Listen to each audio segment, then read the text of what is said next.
ورسوله اللهم صل وسلم وبارك على سيدنا محمد وعلى آله وصحبه أجمعين أما بعد. Alhamdulillah, kita bersyukur kepada Allah Subhanahu wa taala. Allah yang selalu membimbing kita dan memberikan berbagai nikmat kepada kita. Di tempat ini kita nikmati dan kita syukuri apa yang Allah limpahkan kepada kita. Salat serta salam kita sampaikan kepada Nabi kita Muhammad sallallahu alaihi wasallam, Nabi yang menjadi uswah kita dalam menjalani hidup dan kehidupan ini. Jamaah yang dimuliakan Allah Subhanahu wa taala, pembahasan tentang taharah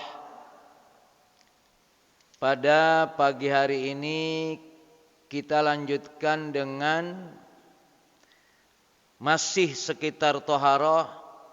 Cuma ini lebih banyak urusan ibu-ibu ini. Ibu-ibu ada ya? Ada Bu? Ya, nanti kalau kita nggak tahu nanya sama ibu langsung ini. Ya.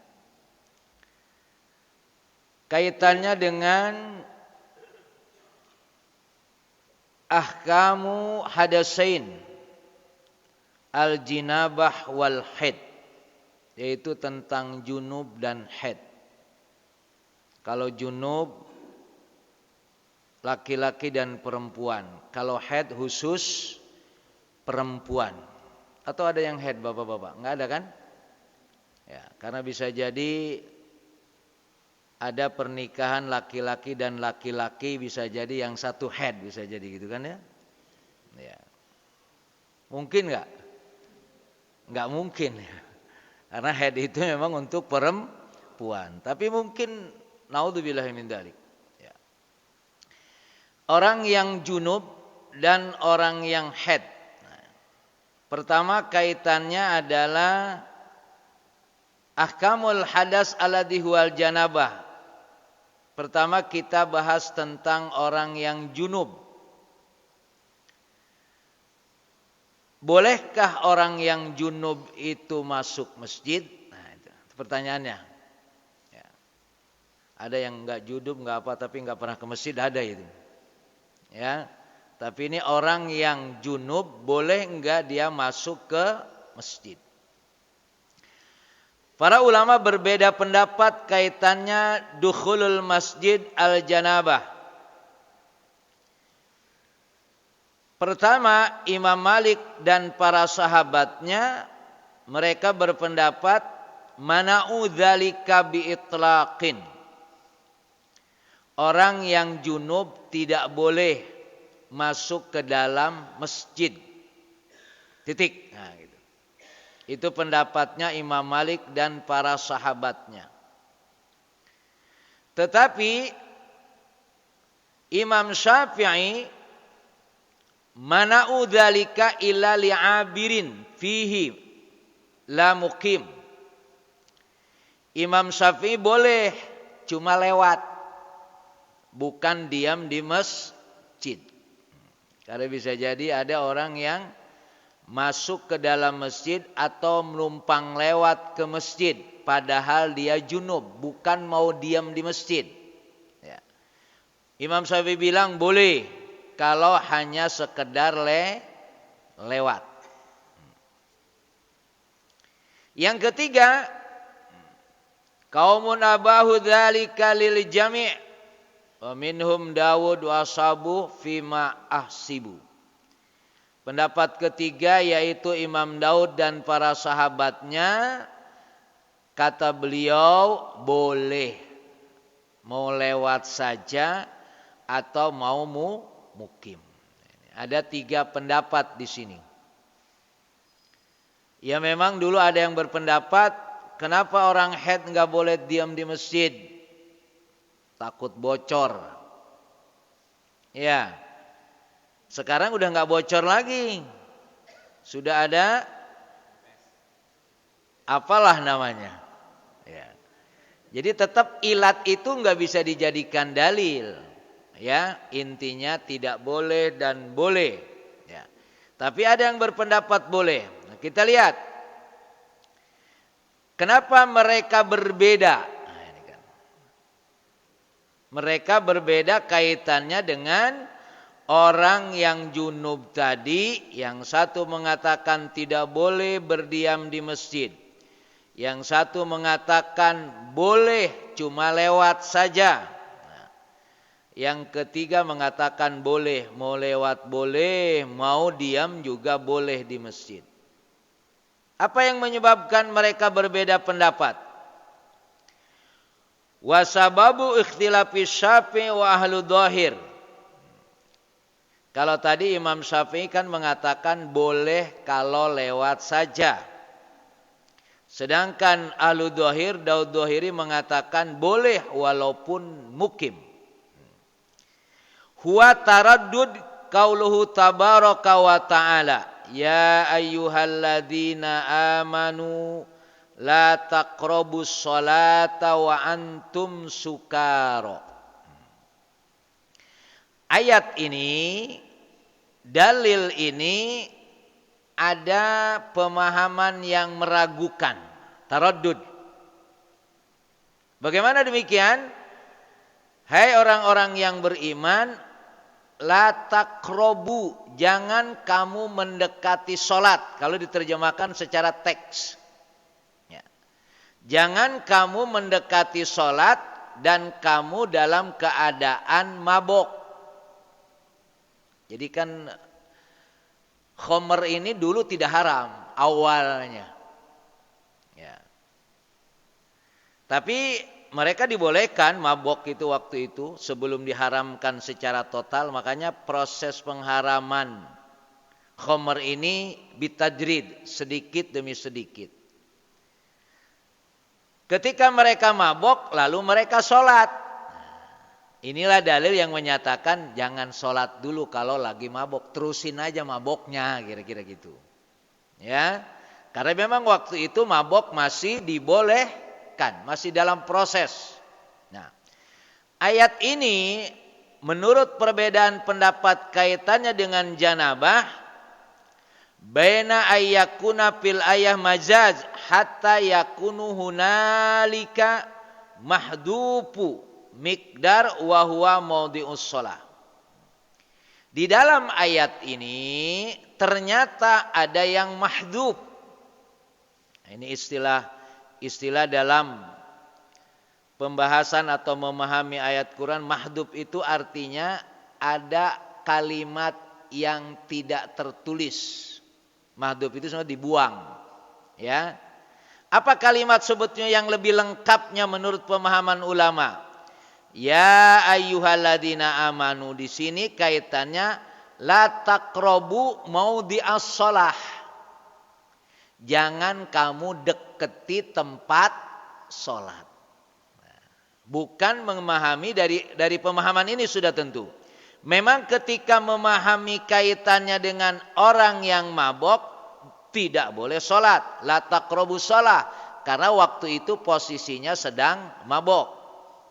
Ini kaitannya bukan sedang teler, bukan. Kaitannya dengan adanya kalimat mahdhuf yang terbuang, yaitu la taqrabu maudhi'as shalah. Jangan kamu deketi tempat sholat.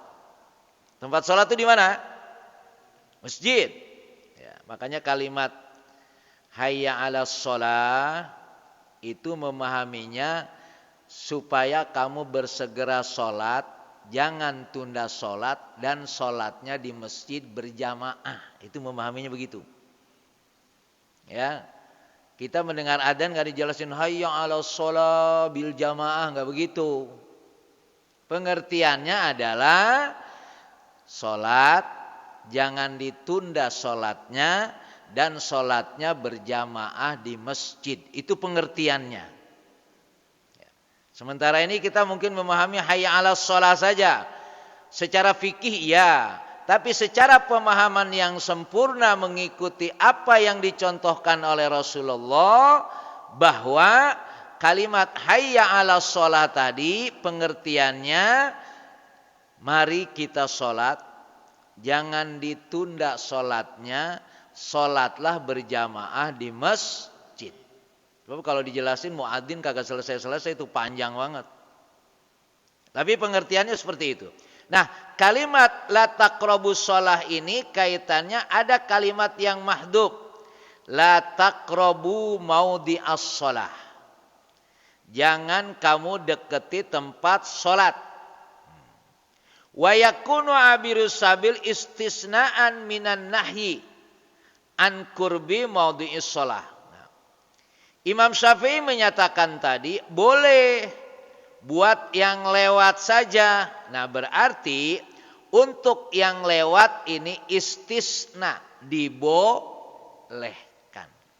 Menurut siapa? Imam Syafi'i. Tapi Imam Malik lah, walaupun lewat juga gak boleh.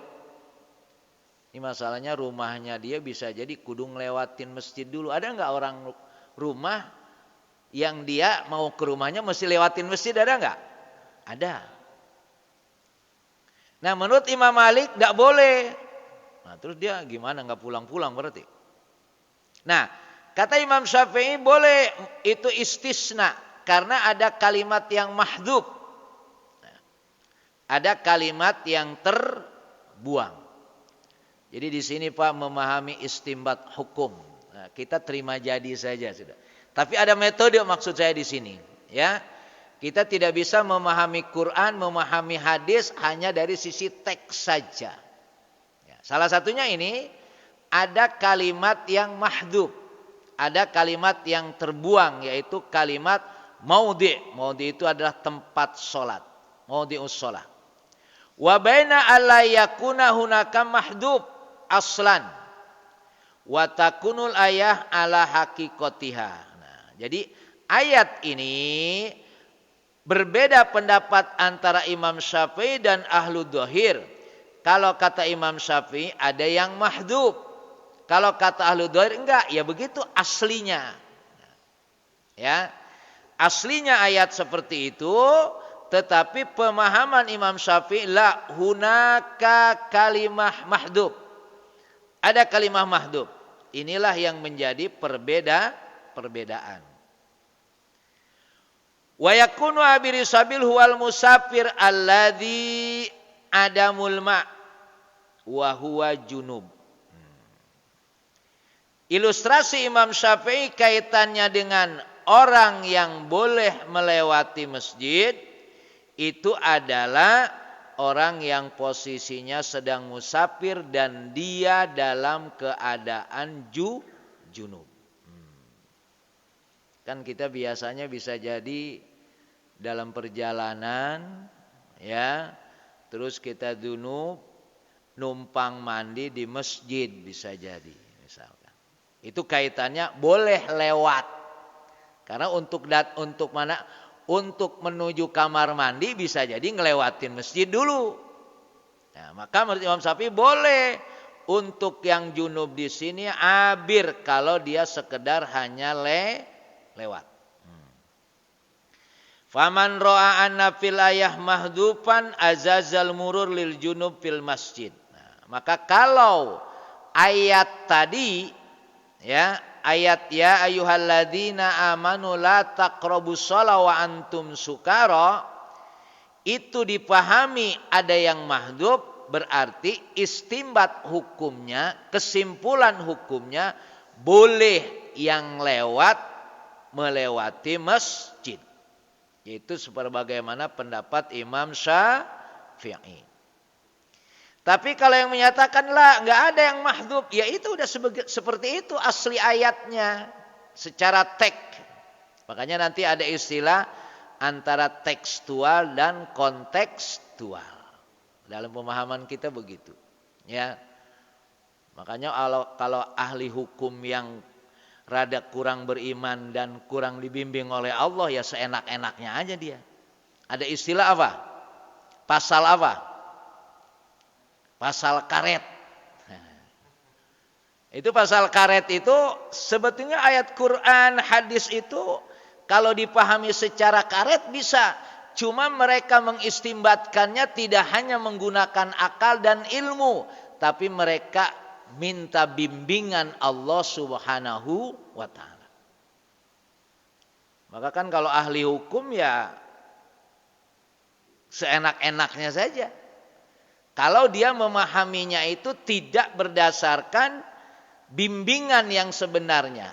Kan yang namanya hak dan batil itu jelas beda kan.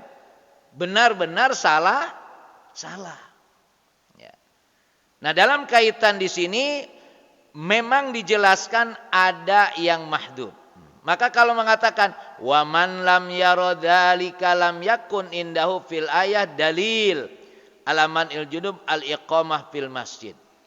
Memang kalau melihat secara teks ya, karena memang tidak ada yang mahdub ya, berarti tidak ada urusannya kaitannya dengan mau diam atau lewat. Karena yang dilarang siapa di sini? La taqrabus shalah, yang dilarang adalah orang yang mabok, kaitannya bukan urusannya mau diam atau lewat. Itu memahaminya seperti itu. Ya. Maka pendapat yang ketiga ini mengatakan abahu dzalika lil jami'. Boleh, orang yang junub boleh mau diam di masjid atau juga mau lewat, karena memang tidak ada dalil yang menjelaskan man'ul junub al iqamah fil masjid, enggak ada. Teksnya enggak ada di situ. Ya. Enggak ada kalimatnya. Yang ada adalah tadi hanya orang yang tidak boleh sholat, bukan tidak boleh diam di masjid. Nah, ini kaitannya dengan perbedaan pendapat seperti ini. Wa amma man mana al ubur fil masjid fala a'lam lahu dalil ila dhahir. Nah, memang yang menyatakan bahwa melarang lewat, ya, siapa yang melarang lewat tadi? Yaitu Imam Malik. Ya. Karena memang secara dhahir enggak ada. Pokoknya tidak boleh mendekati tempat sholat, yaitu masjid. Nah, dipahaminya begitu. Ya. Karena dikatakan dalam hadis juga, la uhillul masjida li junubin wala haidin. Aku tidak menghalalkan masjid itu untuk orang junub dan orang haid. Walaupun ini wahwa hadisu ghairu sabit inda ahli hadis. Walaupun dikatakan hadis ini adalah tidak sahih. Tidak sahih, penilaian satu pendapat menyatakan tidak sahih, tapi bisa jadi yang satu mengatakan sahih. Kenapa Pak? Kalau hadis berbeda pendapat statusnya. Hadis ini proses untuk menyatakan dia itu apa dia sahih, apa dia hasan, apa dia dhaif, itu tergantung sanadnya. Karena memang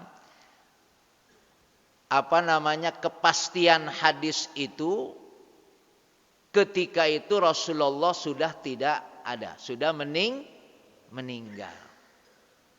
Kalau Quran kan nggak ada, oh ini bukan ayat Quran nih, nggak ada pendapat begitu. Ya, tidak ada orang berbeda pendapat kaitannya. Oh ini bukan ayat Quran, ini ayat Quran, nggak ada. Karena memang ketika itu Rasulullah masih hidup, Quran sudah ditulis walaupun masih bercerai-berai. Baru pada zaman Utsman baru terkumpulnya itu. Walaupun ketika itu tidak ada perintah untuk mengumpulkan Quran sebagaimana kita baca sekarang. Tidak ada perintahnya. Tapi kalau larangan menulis hadis, ya, ketika Rasulullah masih hidup ada, la taktubu anni, jangan kamu tuliskan tentang aku, jangan tuliskan hadis, karena takut ikhtilaton bainal Quran wal hadis. Takut bercampur antara hadis dan Quran. Makanya kalau kita mendapatkan perbedaan para ulama kaitannya dengan status hadis, jangan heran. Ya. Itu hal yang wajar saja, karena memang penulisan hadis itu ketika itu Rasulullah sudah tidak ada. Kalau Rasulullah ada tinggal nanya aja, ini benar enggak ente ngomong begitu, kan gitu. Ya, hadis itu apa hadis?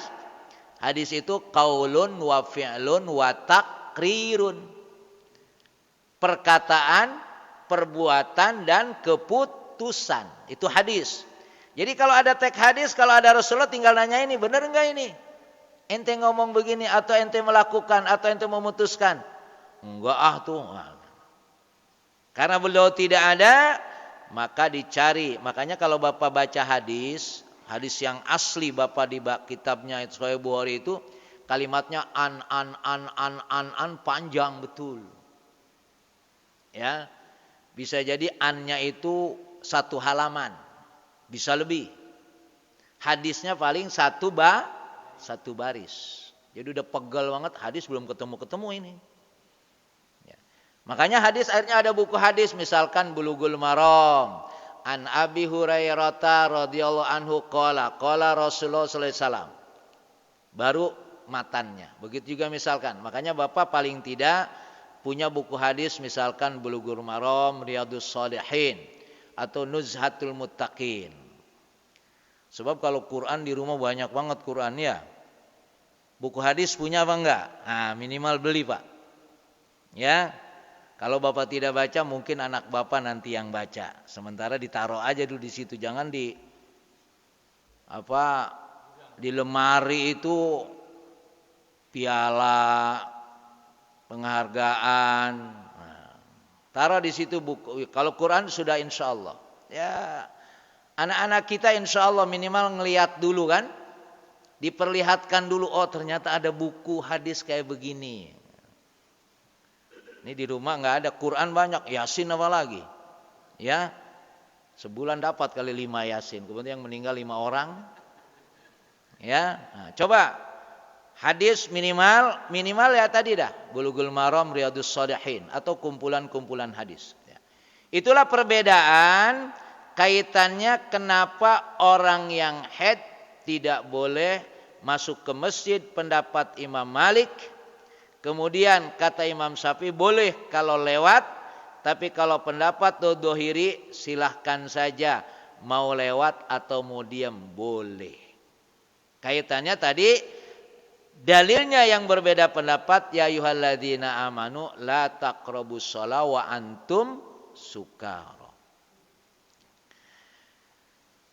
Sekarang orang yang junub boleh enggak baca Quran? Ya boro-boro junub, enggak junub aja malas baca Quran. Ya. Tapi paling tidak hukum akan menjelaskan ini, ya.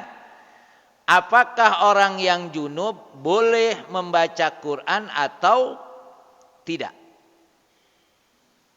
Ikhtalafan nas fi dzalika. Fadhabal jumhur ila man idzalika. Wa dhahaba qaumun ila ibahatihi.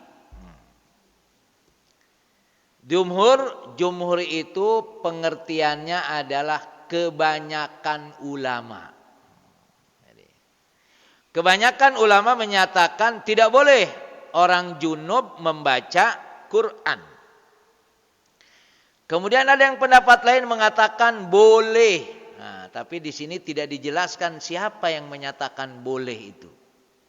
Ini kadang-kadang ulama nakal juga ini. Kurang tanggung jawab kira-kira gitu. Cuman sebutnya kaumun saja. Ya, menyatakan ada kaum yang menyatakan boleh. Kita lihat. Nah, kalau tadi kan jelas jumhur, ya, kebanyakan ulama. Kalau mengatakan itu adalah perbedaannya. Apa yang menyebabkan mereka berbeda pendapat?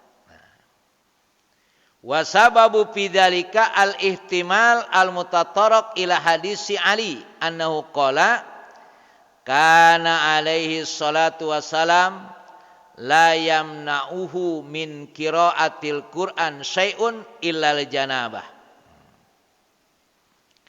Di antaranya hadis yang Rasul menyatakan ini dari Ali bahwa Rasulullah SAW tidak melarang membaca Quran kecuali orang yang junub. Teksnya begitu. Ya. Rasul tidak melarang untuk membaca Quran kecuali orang yang junub.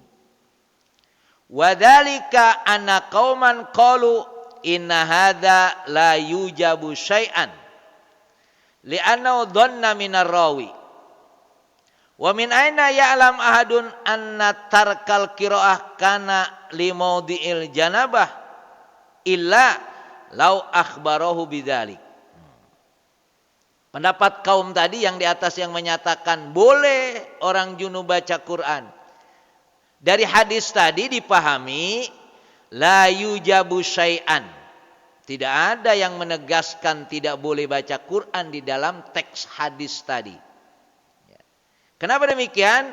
Li'anau dhanna minar rawi, itu kan perkiraan rawi saja. Perkiraan rawi saja.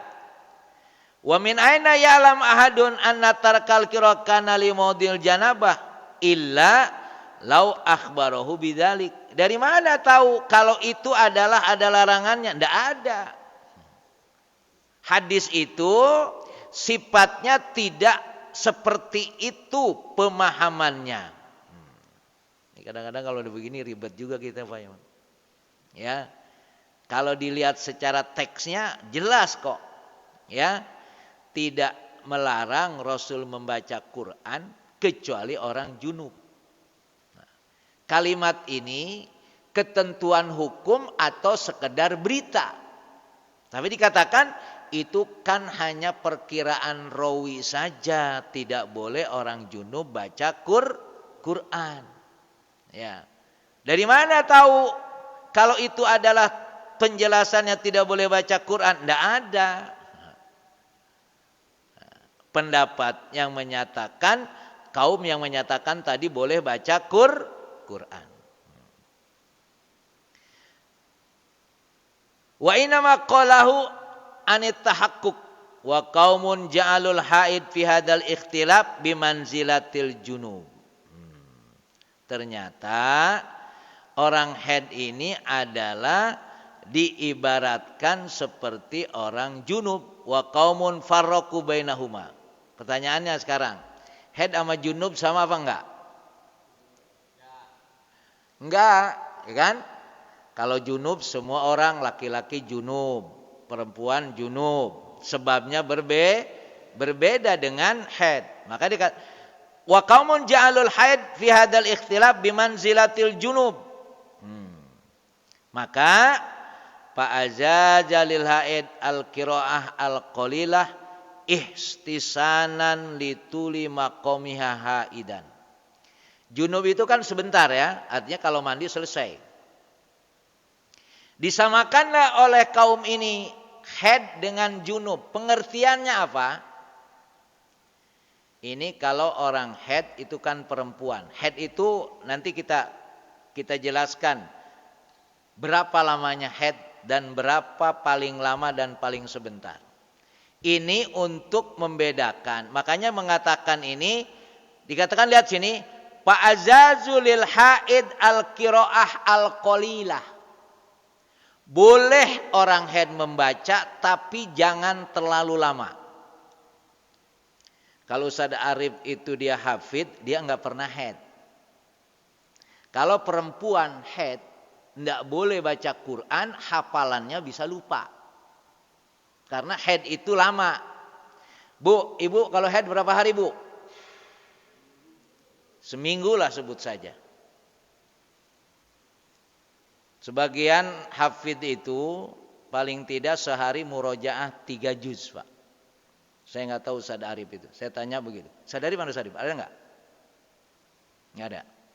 Sebagian hafid itu ya, kalau dia murojaah mengulang ya, itu sehari minimal 3 juz. Sekarang kalau dia 1 minggu enggak ngulang, ya, coba Bapak enggak ngulang-ngulang kuliah, bisa keliru itu 2 bulan enggak bisa kuliah coba. Wala ana wala antum wala antum wala ana. Ya, lakum dinukum waladhdallin bisa-bisa. Kalau jarang diulang. Kenapa kuliah itu Bapak hafal? Padahal ribet kuliah itu. Karena sering itu kan surah CS kalau itu.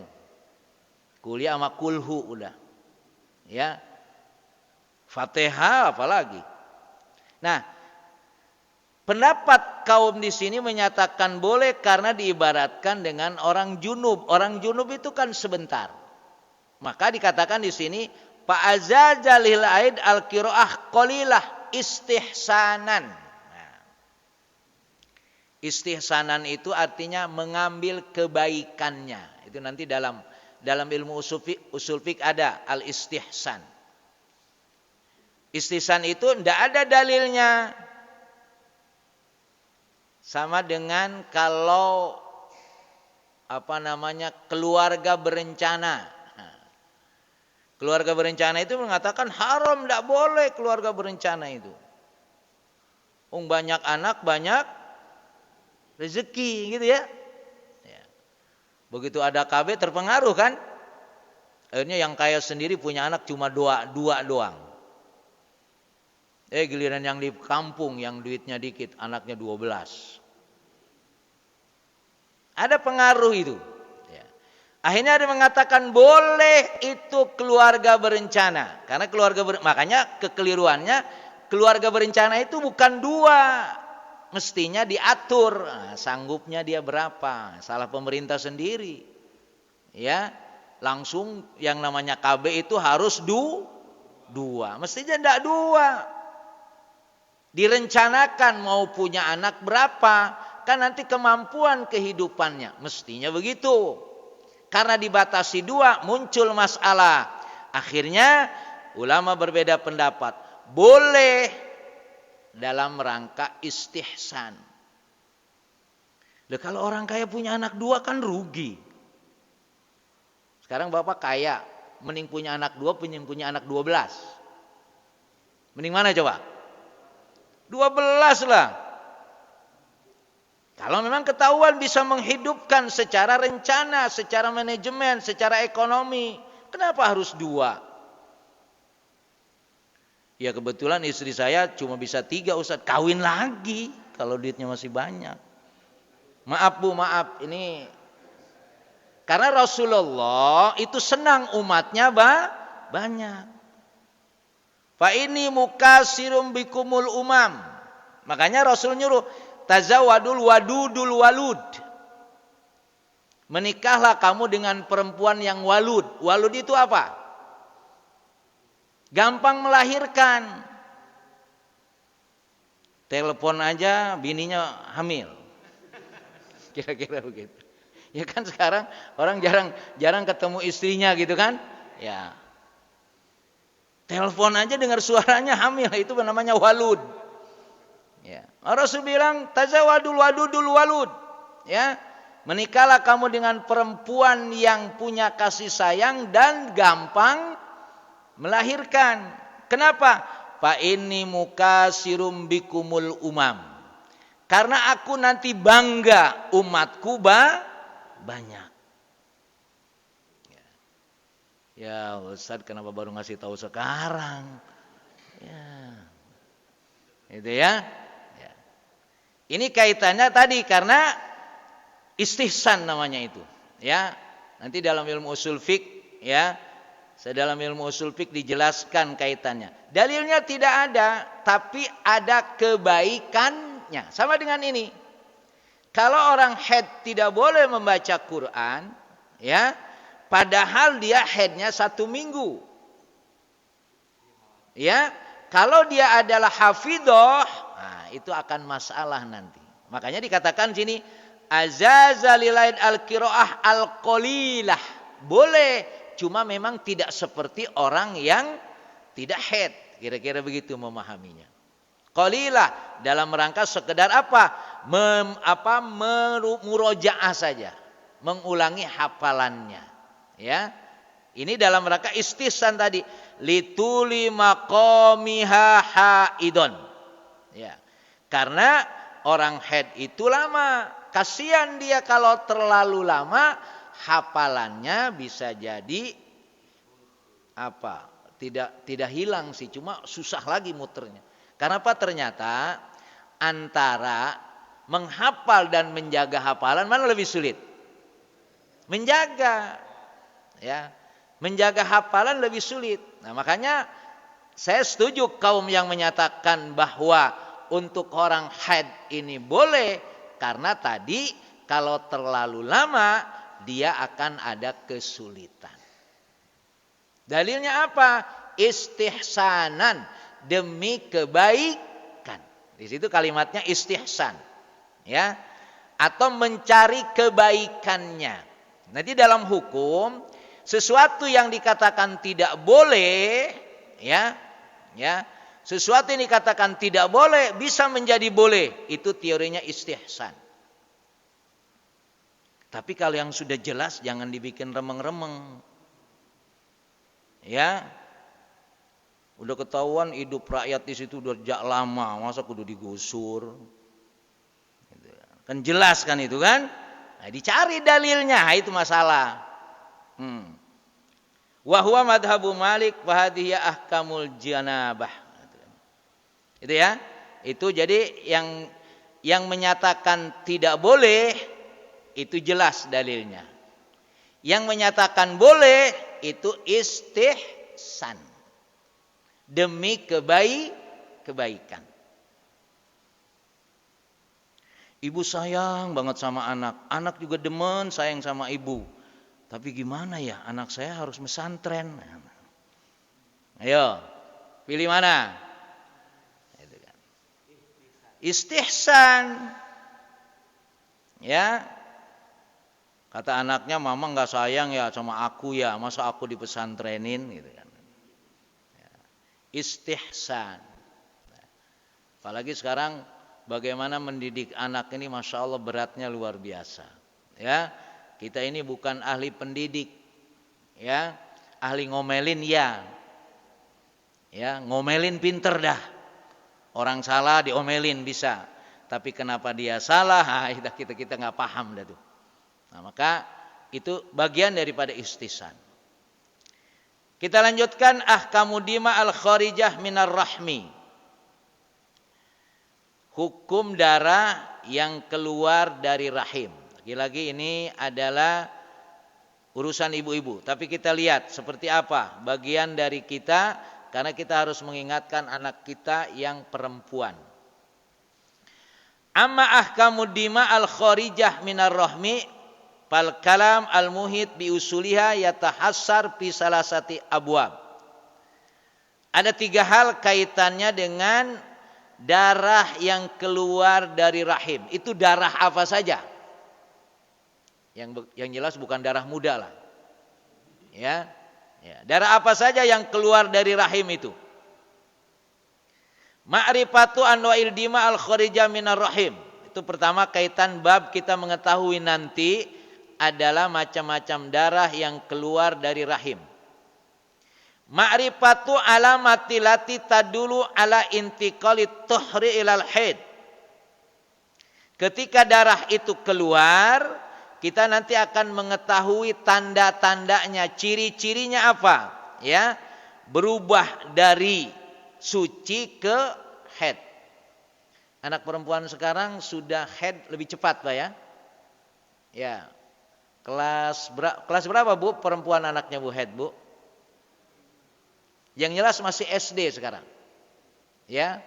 Karena konon makanannya lebih bagus. Yang menyebabkan mereka lebih cepat haid. Kalau dulu nggak tahu orang tua dulu itu. Dulu makanannya singkong kali ya. Singkong juga kadang-kadang singkong mentah lagi kali ya. Nah, tapi sekarang beda, makanya lebih cepat. Ma'rifatu ahkamil haid wal istihadah. Nanti ada darah yang dia itu dikatakan bukan haid, tapi disebut istihadah. Termasuk nanti apa larangan-larangan orang haid dan apa kewajiban-kewajiban orang haid. Kita lihat. Anwa'ud dima al kharijah minar rahmi. Ini macam-macam darah yang keluar dari rahim. Ittafaqal muslimun ala anna dima allati takhruj minar rahmi salasah. Para ulama bersepakat ada 3 macam darah yang keluar dari rahim seorang ibu. Pertama, damun haid, yaitu darah haid. Bagaimana darah haid? Al-kharid ala jihatis sihah. Darah haid itu keluar dalam rangka sehat. Artinya darah haid itu darah penyakit.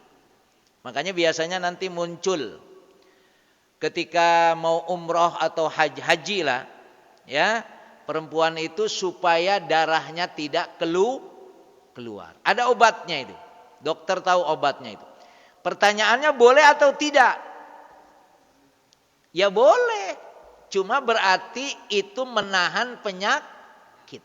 Nah, itu resikonya di situ. Ternyata memang ada obat yang bisa menghalangi atau melarang darah penyakit keluar. Ya, karena memang nanti ada kesulitan. Karena tadi haid itu bisa jadi seminggu. Begitu Bapak mau apa? Mau toab, ya, mau pulang haji, tahu-tahu haid, nunggu seminggu. Ya. Maka ada upaya tadi. Maka pertanyaannya, boleh enggak darah haid itu tidak keluar? Ya boleh. Karena yang menjadikan dia haid itu kalau darahnya keluar. Cuma jangan lupa, haid itu darah yang keluar darah penyakit. Berarti penyakitnya dibuang. Nah, penyakit ini ditahan. Nah, itu dia. Nah, pertanyaannya, masalahnya ada enggak obat yang penyakit tapi tidak jadi penyakit? Itu. Yang jelas ketika dilarang keluar darah itu berarti penyakitnya tidak dibuang. Itu yang pertama. Yang kedua, damun istihadah. Al-kharid ala jihatil marid. Jihatil mardo. Darah itu keluar. Ya. Dia memang bukan darah haid, tapi darah yang disebut ada masalah dalam kesehatannya. Ya. Kalau tadi darah haid itu darah keluar, memang itu darah penyakit. Penyakitnya dibuang. Tapi kalau darah ini bukan darah penyakit, tapi ada penyakitnya sehingga keluar darah. Makanya nanti orang yang istihadah itu tetap harus sholat. Wa annahu ghairu damin haid. Liqauli sallallahu innama dzalika irkun laisa bil haidah. Ya. Itu darah yang keluar tadi adalah bukan darah yang seperti darah haid. Kalau darah haid nanti secara medis itu lebih mudah lagi. Ya, secara medis lebih mudah. Wadamun nifas wa wal kharid ma'al walad. Nah, yang ketiga darah nipas, dan darah nipas ini terjadi kalau dia melahirkan. Saya tidak tahu pasti kalau ketika lahirnya di sesar. Bu, ibu pernah yang di sesar enggak? Kalau lahirnya di sesar keluar darah nipas enggak, Bu? Ada enggak darah yang keluar ketika orang lahirnya tidak normal tapi di sesar? Tetap ada. Nah, ya dah, nanti dah. Pokoknya itu dah. Intinya pertanyaannya, kalau orang lahirnya normal, otomatis itu keluar darah. Itu namanya darah nipas. Sekarang bayinya enggak keluar dari yang normal. Keluar dari daerah lain, dari perut. Pertanyaannya, ada enggak darah yang keluar? Nah, kalaupun itu darah keluar, pertanyaannya, itu darah nipas atau bukan? Karena darah nipas itu keluar ketika keluar seorang bayi. Nah, itu tanya dokter dah nanti. Ya, ini supaya ada kepastian, ya. Ada kepastian memahami darah nipas dan darah yang bukan nipas. Karena yang namanya darah nipas itu dia keluar kalau ketika bayinya lahir dengan cara yang normal. Dia tidak melahirkan keluar darah, ya berarti darah haid atau darah istihadah. Memang satu tempat itu, nggak ada tempat yang lain. Dan itu adanya hanya pada perempuan. Kalau Bapak keluar darah dari bagian depan, nggak ada urusannya sama haid sama nifas, nggak ada. Ya, walaupun ini keluar darah juga Ustaz saya, ya jelas bukan darah haid itu. Ya, ya, itu bukan darah haid. Itu darah yang keluar dari rahim seorang ibu. Saya melewat dulu ke nifas, karena kalau darah haid ini banyak macamnya. Sekarang ke nifas. Nifas itu berapa lamanya? Ikhtalafu aqallun nifas wa aksaruhu. Ulama berbeda pendapat, ya. Berapa hari paling sedikit dan berapa hari paling banyaknya? Ulama berbeda pendapat. Fadhahaba Malik ila annahu la hadda li aqallihi. Imam Malik menyatakan kalau yang paling sedikitnya tidak ada batasannya. Ya, tidak bisa dipastikan. Wabi qala Syafi'i, itu juga termasuk Imam Syafi'i mengatakan kalau paling sedikit itu tidak ada ukuran berapa hari sedikitnya. Wa dhahaba Abu Hanifah wa qaumun ila annahu mahdud. Tapi Abu Hanifah mengatakan ada, ya, paling sedikit itu ada batasannya. Faqala Abu Hanifah wa huwa khamsah wa isruna yauman. Abu Hanifah mengatakan yang paling lama itu 25 hari. Wa qala Abu Yusuf sahibu ahada asyara yauman. Sedangkan Abu Yusuf mengatakan 11 hari. Ya. Wa qala Hasan al-Basri isruna yauman. Hasan Basri mengatakan 20 hari. Ya. Itu paling sedikit. Ya. Paling sedikit 20 hari, kata siapa? Hasan al-Basri. Kata Imam Abu Hanifah paling sedikit khamsa wa isrun, 25 hari. Jadi ada 3 di sini. 11 hari, 25 hari, 20 hari. Nah, nanti ibu yang jawab yang pasti. Loh kenapa berbeda? Nanti kita lihat. Ya. Sedangkan kalau paling banyak, berapa hari paling banyak orang nifas itu? Wa ma aksaru faqala Malik huwa situna yauman. Kalaupun paling banyak itu 60 hari, kata Imam Malik. Wa qala yas'alu an dzalika an-nisa. Nah, tapi setelah itu Imam Malik nanya-nanya sama ibu-ibu. Ya. Akhirnya dia bilang wa asabu sabituna alal qaul al-awwal wa bi qala Syafi'i. Tetap saja ya paling banyak 60 hari.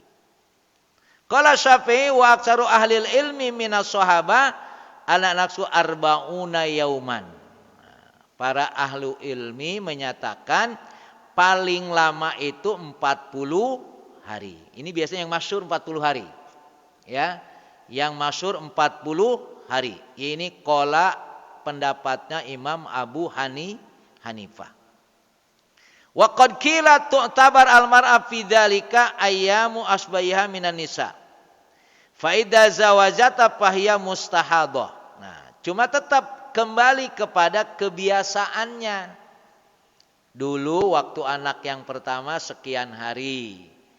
Ya, anak yang kedua sekian hari. Kok ini masih keluar darah ini? Nah, berarti itu bukan darah nifas. Tapi lagi-lagi bisa konsultasi dengan dokter, ya. Karena dokter nanti bisa mendeteksi ini darah haid atau darah istihadah. Tapi kalau memang kebiasaan itu berbeda, biasanya 40 hari atau biasanya 30 hari, kok ini sampai 50 hari? Ada kemungkinan itu bukan darah nifas. Ya, bisa jadi itu istihadah. Wa farqa qaumun baina wiladatul dzakari wa wiladatul unsa. Ada kaum yang menyatakan ya tergantung yang keluar laki-laki apa perempuan. Masya Allah ini. Ya. Nah, ibu yang tahu itu. Saya nggak tahu Bu, kalau ngelahirin laki-laki perempuan itu beratan mana Bu? Bu, boleh tahu dong.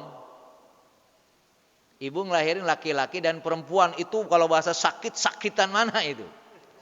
Ya, karena di sini ada ulama menyatakan nifas itu juga nanti tergantung yang keluarnya itu, yang dilahirkannya itu laki-laki atau perempuan. Farraqa qaumun baina wiladatiz dzakar wa wiladatil unsa. Faqalu, mereka menyatakan lidzakar salasuna yauman walil unsa arbauna yauman. Nah, kalau untuk laki-laki salasuna yauman 30 hari. Kalau untuk perempuan 40 hari. Berarti yang berat yang mana kira-kira kalau gini? Kalau ngelihat lamanya berarti yang perempuan. Kalau ngelahirin perempuan. Kita lihat kenapa berbeda pendapat ulama ini. Nah, gitu kan ya. Tidak ada kepastian la hadda, tidak ada kepastian baik paling sedikit sekian hari, paling banyak sekian hari. Kenapa tidak sama atau berbeda pendapat? Wa sababul khilaf usrul wukub ala dzalika bitajribah. Likhtilafi ahwalin nisa min dzalika. Ada kesulitan untuk mengetahui setiap pengalaman ibu-ibu satu dengan yang lainnya berbeda. Mungkin makanannya berbeda, problem psikologinya berbeda. Ya, itu ada pengaruh. Ya.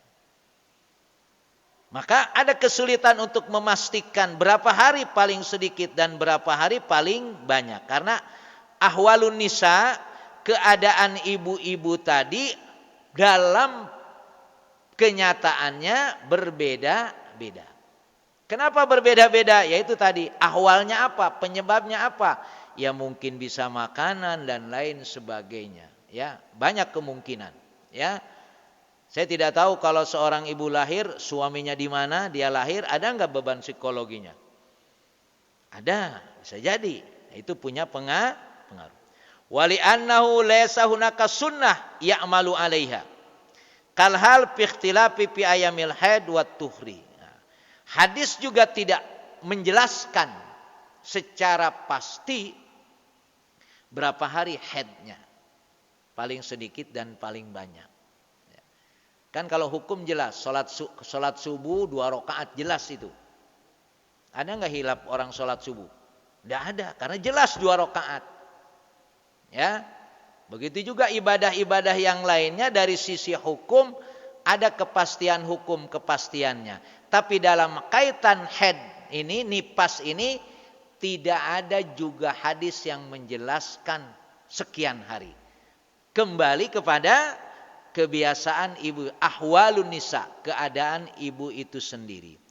Kalhal fi ikhtilafi ayamil haid wat tuhri. Begitu juga kaitannya dengan berapa hari dia haid dan kapan berapa hari dia suci. Nah, haid nanti kita jelaskan pada pertemuan yang akan datang. Ya. Ini kaitannya dengan berapa lamanya nifas. Apa hubungannya kaitannya dengan nifas dan haid? Haid ini terutama haid. Ya. Karena nanti ketika seorang perempuan ditolak oleh suaminya, nah, itu nanti ada yang namanya iddah. Nah, iddah itu menunggu kapan lagi si perempuan tadi boleh menikah. Nah, nanti kita secara detail nanti iddah menjelaskan. Itu kaitannya dengan ketika seorang istri ditinggal bisa jadi ditalak, ditinggal bisa jadi suaminya meninggal. Nah, itu nanti punya pengaruh. Saya kira ini yang bisa saya sampaikan, paling tidak Pertama, kita memahami suasana dalam memahami hukum ini, tidak ada hukum yang seperti tidak pasti. Ya, ini kan tidak pasti nih, berapa hari berapa hari ya.